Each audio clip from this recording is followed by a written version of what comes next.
You're just gonna have. I think I actually have that. You're just gonna have to seat bounce it up over the top. It's a lot drier than it looks. It looks dry.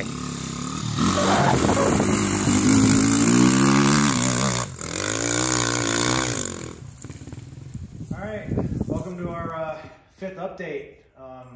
This isn't week 5 anymore. It's actually week 6, but number 5. Well, it's kind of, we missed a week. So since we started filming. Yeah. Again, we're on 4 years. So last week, what is it, 4 years? So last weekend we were. It's like 2 months with this motor. Oh well, yeah, but the whole truck. I mean, it's one big build. Anyway, last week we were at my property doing a bunch of excavating work. We had a dozer and we're using the skid steer trying to get final grade done on the house. So.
Hopefully, more time to come up there as soon as it dries out. So we've been battling the mud. But anyway. So me working alone on the truck would take 6 times longer.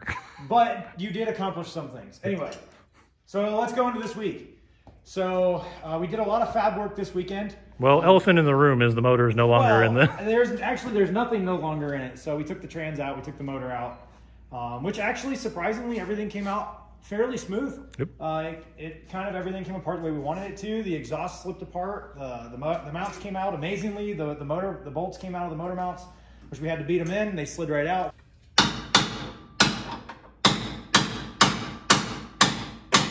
Coming up on the mounts.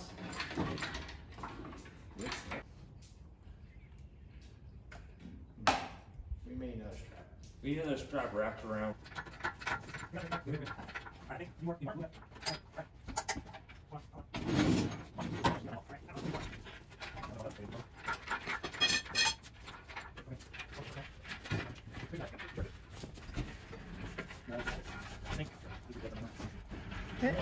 And it's just that easy? It's not that easy, but yeah, kind of that easy. That's how we did it. We can't remember what we did the first, like 3 times we did it. So that was good. Interesting. We did a bunch of fab work in here. We got a bunch of stuff wrapped up. We got the hole we cut in the frame for the AC. We got that back in. We used 3/16 plate on that. Some of the welding to that metal is terrible because the factory Ford metal is crap, but at least we got some good mild steel in there now. We started patching the firewall with all of the old holes, and we cut a bunch of new holes in it, trying to get our clearance for our wiper motor we talked about a little bit earlier, and just getting that new AC box worked in. And unfortunately, in the process, when I was welding in these panels over here, I may or may not have lit the AC box on fire. It's a little smoky in here. What happened? We lit the truck on fire. Smells awesome, by the way. Oh, we just used a fire extinguisher.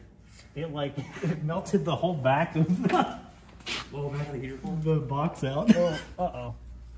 I'm sure it still works. Now you gotta get another box. I mean, it's already open. Well, perhaps before I weld the rest of that firewall, I should probably take that out. I was like below it. Well, I think it's been burning for a while. No.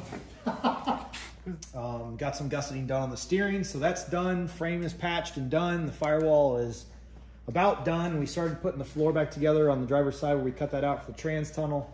That's about 40%.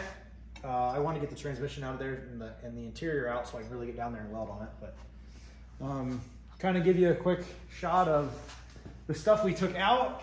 So Brian went ahead and stripped the transmission for us, and we went ahead and painted it. Loosened the bolts. We got an oversized oil pan going in on it. So kind of get that thing ready to go back in. And again, the exhaust came out pretty smooth, actually, amazingly. So kind of saw it all in the truck last week, but we've got our driver's side header, passenger side header, the Borla exhaust Chris talked about. This is our turnout. We still need to cut that down, and then there's our Y pipe with the flex joints in it. A lot of welding to do still, but kind of with our TIG cooler coming up, I'd like to TIG weld a lot of this, so we're getting close.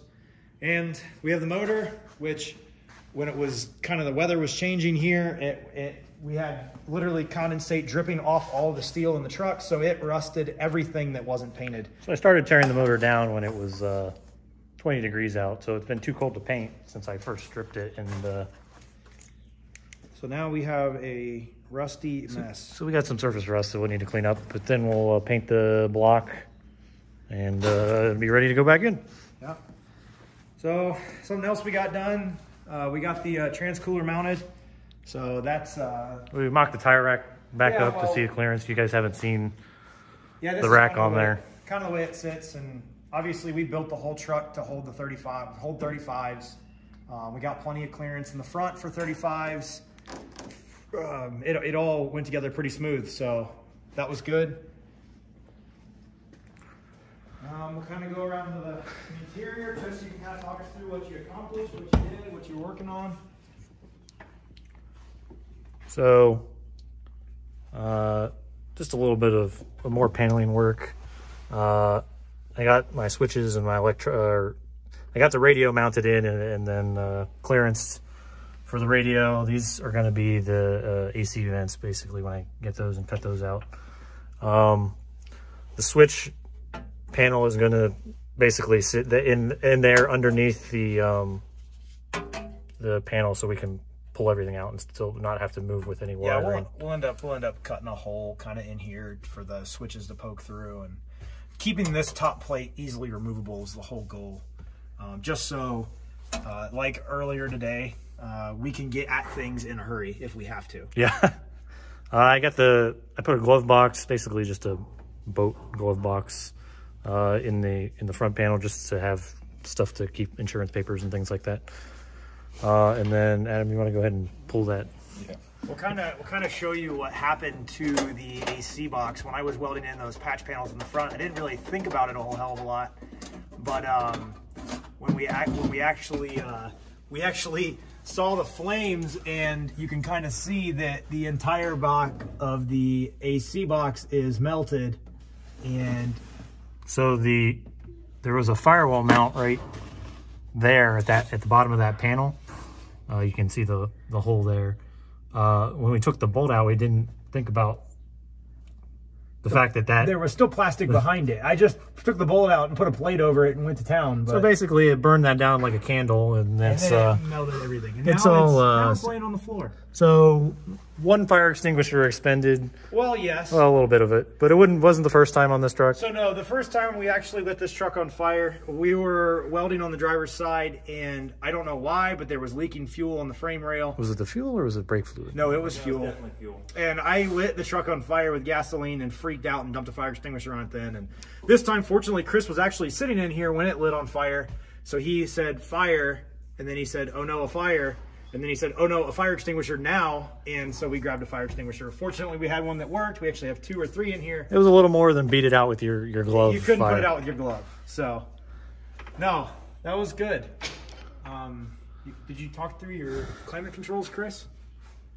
Oh yeah, I forgot. And I mounted the AC control box up here. It's actually more reachable than the radio is from the sitting position.